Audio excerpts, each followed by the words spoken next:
Hi hello నమస్తే welcome to Telugu కథల ప్రపంచం. మహాభారతం కాండవవన దహనం. అగ్నిహోత్రుడు తన పాటలు చెప్పగా విని బ్రహ్మ ఒక్క క్షణం ఆలోచించి నరనారాయణులు కృష్ణ అర్జునులుగా భూమి మీద అవతరించి ఉన్నారు.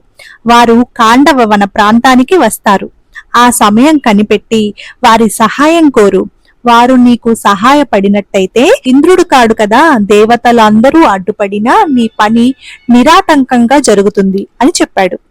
అందుచేత అగ్ని ఈనాడు కృష్ణార్జునుల సహాయం కోర వచ్చాడు. అగ్నిహోత్రుడు తన సహాయం కోరటం విని అర్జునుడు, అగ్నిహోత్రుడా, ఇంద్రాది దేవతలతో యుద్ధం చేయడానికి తగిన అస్త్రాలన్నీ నాకు తెలుసు.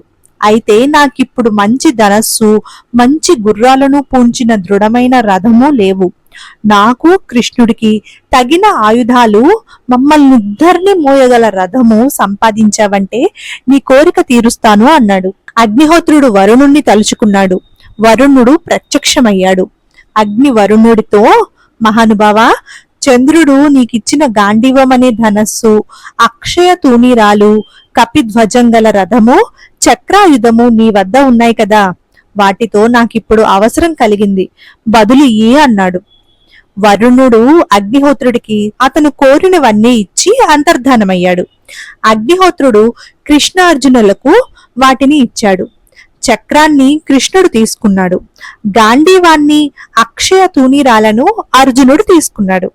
గాంధీవం సామాన్యమైన విల్లు కాదు, అది 1,00,000 ఆయుధాలకు సమానం. ఆ రథాన్ని, అక్షయ తూణీరాలను పూర్వం విశ్వకర్మ నిర్మించాడు. వాటిని చంద్రుడు దేవాసుర యుద్ధాలలో ఉపయోగించాడు. కృష్ణుడు తీసుకున్న చక్రాయుధం శత్రువులను చంపి తిరిగి వచ్చే శక్తి కలది. వరుణుడు అంతర్ధానమయ్యే ముందు కృష్ణుడికి కౌమోదకి అనే గదను కూడా ఇచ్చాడు. ఆయుధాలు స్వీకరించి కృష్ణార్జునులు, ఓ అగ్నిదేవుడా, ఇక నువ్వు కాండవవనాన్ని దహించడం ప్రారంభించు. ఇంద్రుడు వచ్చినా మిమ్మల్ని ఏమీ చేయలేరు అన్నారు. అగ్నిహోత్రుడికి ఎక్కడ లేని ఉత్సాహము వచ్చింది. అతను కాండవవనం ప్రవేశించి అందులోని మహావృక్షాలను, లతలను, ఔషధులను, వనస్పతులను దహించసాగాడు. కార్చిచ్చు వేడికి తట్టుకోలే వనంలోని వివిధ ప్రాణులు బయటికి పారిపోతూ ఉంటే కృష్ణార్జునులు వాటిని పోనివ్వక అగ్నికి ఆహుతి అయ్యేటట్టు చేశారు. ఆకాశంలోకి ఎగిరిపోవటానికి ప్రయత్నించిన పక్షులు వేడికి మాడి తిరిగి ఆ మంటలలోనే పడిపోయాయి. కాండవవనం అతి దారుణంగా తగలబడుతూ అకాల ప్రళయం అనిపించింది. దాని వేడికి భయపడి దేవతలు ఇంద్రుడి దగ్గరికి వెళ్లి లోకాలన్నీ బూడిదైపోతున్నాయి అని చెప్పారు. కాండవవనం మీద భారీగా వర్షం కురిపించమని ఇంద్రుడు పర్జనుణ్ణి ఆజ్ఞాపించాడు. ఎంత పెద్ద ఎత్తున వర్షం కురిసినా కురిసిన నీరు కురిసినట్టే ఆవిరైపోయి అగ్నిని చల్లార్చలేకపోయింది. అది చూసి ఇంద్రుడికి చాలా కోపం వచ్చింది. కాండవవనం మీద ఒక్కసారి వర్షం కురవమని అతను మేఘాలన్నింటినీ ఆజ్ఞాపించాడు. అర్జునుడు కాండవవనం మీదగానే కాక దాన్ని దాటి అన్ని పక్కలా చాలా మేర వాన చినుకు అన్నది పడడానికి వీలు లేకుండా బాణాలతో పందిరి నిర్మించాడు.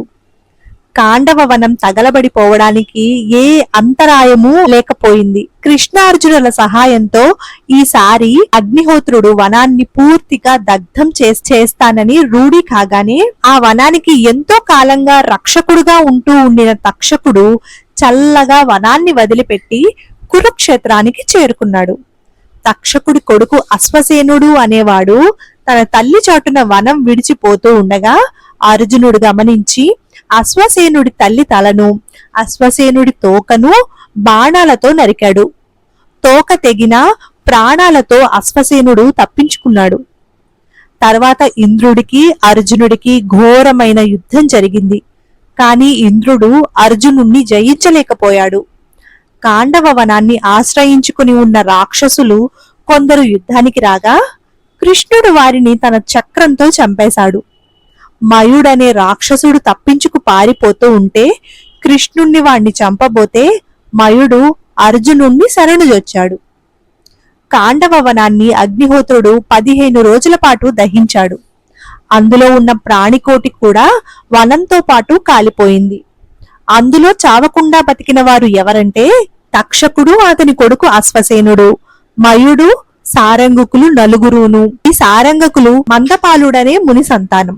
మందపాలుడు బ్రహ్మచర్య వ్రతం ఆలంబించి చాలా కాలం తపస్సు చేసి తన యోగ శక్తితో స్వర్గానికి వెళ్ళాడు. కానీ అతనికి స్వర్గంలో సుఖం కలగలేదు. అన్ని సుఖాలు ఇవ్వదగిన స్వర్గం తనకు సుఖంగా ఎందుకు లేదని మందపాలుడు అక్కడి దేవతలను అడిగాడు. దానికి దేవతలు, నువ్వు తపస్సు చేసి దేవరుణం తీర్చావు గాని సంతానం పొంది పితరుల రుణం తీర్చలేదు. అందుకే ఈ స్వర్గంలో నీకు సుఖం లేకుండా ఉన్నది అని జవాబు చెప్పారు. అప్పుడు మందపాలుడు పక్షులకు త్వరగా సంతాన ప్రాప్తి కలుగుతుంది కదా అని సారంగ పక్షి రూపం ధరించి జరిత అనే పెంటి పక్షికి 4 పిల్లలను కన్నాడు. తర్వాత అతను ఆశ్రమానికి తిరిగిపోయి లపిత అనే భార్యతో మామూలుగా సంసారం చేయసాగాడు. అలా ఉండగా ఒకనాడు మందపాలుడికి కాండవవనాన్ని దహించడానికి పోతున్న అగ్ని కనిపించాడు. ఆయన తన శక్తితో అగ్ని ఉద్దేశం గ్రహించి, అగ్నిహోత్రుడా, కాండవవనంలో నా బిడ్డలున్నారు, వారిని మాత్రం చావనీయకు అన్నాడు. దానికి అగ్ని అంగీకరించాడు. ఆ కారణంగా సారంగుకులు 4 ప్రాణాలతో బయటపడ్డారు. ఏమైతేనేం కాండవవనం పూర్తిగా తగలబడిపోయింది. అగ్నిదేవుడి అజీర్తి బాధ నివారణ అయ్యింది. ఆయన తనకు సహాయపడిన కృష్ణార్జునులను దీవించి తన దారిని తాను వెళ్లిపోయాడు. ఇంద్రుడు కూడా కృష్ణార్జునుల శక్తి సామర్థ్యాలకు మెచ్చి దేవతలతో సహా వారి ముందు ప్రత్యక్షమయ్యాడు. వారు ఇంద్రుడికి నమస్కారం చేశారు. ఇంద్రుడు వరం కోరుకోమంటే అర్జునుడు దివ్యాస్త్రాలు ఇవ్వమని కోరాడు. నీకు మహేశ్వరుడు ప్రత్యక్షమవుతాడు, అప్పుడు నేను నీకు దివ్యాస్త్రాలు ఇస్తాను అని ఇంద్రుడు అర్జునుడికి చెప్పి కృష్ణార్జునుల స్నేహం శాశ్వతంగా ఉండేటట్టు దీవించి దేవతలతో సహా స్వర్గానికి తిరిగి వెళ్లిపోయాడు. తర్వాత కృష్ణార్జునులు యమునా నదీ తీరాన తమ విహార స్థలానికి తిరిగి వచ్చారు. వారి వెంట మయుడు కూడా వచ్చాడు. మయుడు అర్జునుడికి నమస్కారం చేసి, మహాత్మా, మీ దయచేతనే నేను కాండవవనం నుంచి ప్రాణాలతో బయటపడ్డాను. ఈ కృష్ణుడు గాని అగ్నిహోత్రుడు గాని నన్ను దహించడానికి వెనకాడి ఉండరు. నేను మీకు ఏ విధంగా ప్రత్యుపకారం చేయను? నేను రాక్షసుల విశ్వకర్మను. అందుచేత మీరేది కోరితే అది నిర్మించి పోదాము అనుకుంటున్నాను. అందుచేత మీ కోరిక ఏమిటో తెలపండి అన్నాడు. అర్జునుడు ఏమీ కోరక, నీ స్నేహభావం మాకు చాలు అన్నాడు. కాని మయుడు ఏదన్నా నిర్మించి ఇస్తానని పట్టుబట్టాడు. అందుచేత అర్జునుడు కృష్ణుడి సలహా అడిగాడు. కృష్ణుడు కొంచెం ఆలోచించి మయుడితో, ధర్మరాజుకు ఒక ప్రశస్తమైన సభ నిర్మించి ఇవ్వు. అది చాలా అందంగా ఉండాలి, దివ్య ప్రభావం గలదిగా ఉండాలి అన్నాడు. అందుకు మయుడు సమ్మతించాడు. కృష్ణార్జునులు మయుడితో సహా ఇంద్రప్రస్థానికి తిరిగి వచ్చి ధర్మరాజుకు కాండవవన దహనం గురించి అంతా చెప్పారు. మయుణ్ణి అర్జునుడు ఏ విధంగా అగ్ని నుంచి కాపాడినది, అందుకు ప్రత్యుపకారంగా మయుడు ఎలా సభను నిర్మిస్తానన్నది కూడా ధర్మరాజు తెలుసుకుని సంతోషించి మయుడికి తగిన సత్కారం చేశాడు. తర్వాత మయుడు ఒక శుభదినాన మంగళ స్నానం చేసి బ్రాహ్మణులకు సంతర్పణ చేసి ఎటు చూసినా 10,000 జనారాలుండే నలుచదరపు స్థలంలో సభాభవనం నిర్మించటానికి ఉపక్రమించాడు. ఈ సమయంలోనే కృష్ణుడు ద్వారకకు తిరిగి ప్రయాణమయ్యాడు. అర్జునుడు ఎక్కి వచ్చిన రథం మీదనే అతను తిరిగి వెళ్ళాడు. పాండవులు అతన్ని చాలా దూరం సాగనంపారు. కొద్ది కాలానికి మయుడు సభా నిర్మాణం పూర్తి చేశాడు. అతను ఒకప్పుడు వృషపర్వుడనే రాక్షసరాజుకు సభను నిర్మింతామనే ఉద్దేశంతో బిందు సరోవరం తీరాన వివిధ మణిమయ పదార్థాలు దాచి ఉంచాడు. అక్కడనే వృషపర్వుడు తన సాటిలేని గదను కూడా దాచి ఉంచాడు. వరుణుడి శంఖం, దేవాదత్తం కూడా అక్కడ ఉంచిన సామాగ్రిలో ఉంది. మయుడు ఆ గదను భీముడికి, శంఖాన్ని అర్జునుడికి తెచ్చి ఇచ్చాడు. ఇక సభను మయుడు తయారు చేసిన పద్ధతి అత్యద్భుతమైనది. అందులో మయుడు కొన్ని సరోవరాలు కట్టాడు. వాటి గోడలకు రత్నాలు, ఆకులకు వైడూర్యాలు, మెట్లకు స్ఫటికాలు అమర్చాడు. బంగారంతో చేసిన కమలాలు, తాబేళ్లు, చేపలు ఏర్పాటు చేశాడు. నీటి భాగానికి నేల భాగానికి తేడా కనబడకుండా చేశాడు. సభ అంతటా దూలాలకు, స్తంభాలకు, గోడలకు, అరుగులకు మణులు అమర్చాడు. ఆ సభలో అనేక రకాల ఆకర్షణలు ఉన్నాయి. చూసేవారికి అనేక రకాల భ్రమలు కలుగుతాయి. లోకోత్తరమైన ఈ సభను తయారు చేసి ఇచ్చిన వయుడికి ధర్మరాజు తగిన సన్మానం చేసి పంపేశాడు. తర్వాత ఆయన 10,000 మంది బ్రాహ్మణులకు సంతర్పణ సమారాధన చేసి దానాలిచ్చి వారి ఆశీర్వాదాలు పొంది తన తమ్ములతో సహా మయసభ ప్రవేశించాడు. అనేక దేశాల రాజులు ధర్మరాజు గొప్పతనాన్ని ఆమోదించి అతనికి గుర్రాలు, బంగారు ఆభరణాలు, మణులు, అందగత్తెలైన స్త్రీలు మొదలైన కానుకలు తెచ్చి సమర్పించారు. ఇలా కానుకలు తెచ్చిన వారిలో అంగ, వంగ, కళింగ, ఆంధ్ర, పుండ్రక, కిరాత, మగధ, మత్స్య, మాళవ, కేకేయ, కరుష, కాంభోజ, మాద్ర, పాండ్య మొదలైన దేశాల రాజులు ఉన్నారు. అలాగే అనేక మంది ప్రసిద్ధులైన ఋషులు ధర్మరాజు సభకు వచ్చి అనేక కథలు చెప్పారు.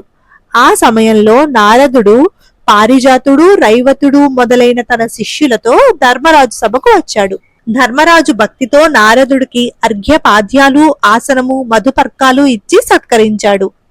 నారదముని ధర్మరాజుతో రాజు చేయవలసిన అనేక పనుల గురించి మాట్లాడి దిక్పాలకుల సభను వర్ణించి చెప్పి రాజసూయ యాగం చేసిన వారికి స్వర్గం లభిస్తుందని, హరిశ్చంద్రుడు వంటి రాజులు ఆ యాగం చేయటం చేతనే ఇంద్రలోకంలో ఉన్నారని చెప్పి ఒక హెచ్చరిక కూడా చేశాడు. అదేమిటంటే రాజసూయం నిర్విఘ్నంగా చేసినట్టయితే అపారమైన జననష్టం కలిగించే యుద్ధం వస్తుంది. ఈ హెచ్చరిక చేసి నారదుడు ధర్మరాజుతో, రాజా, బాగా ఆలోచించి నీకు ఏది మేలని తోస్తే అది చెయ్యి అని ధర్మరాజు వద్ద సెలవు పుచ్చుకొని ద్వారకకు బయలుదేరి వెళ్లిపోయాడు.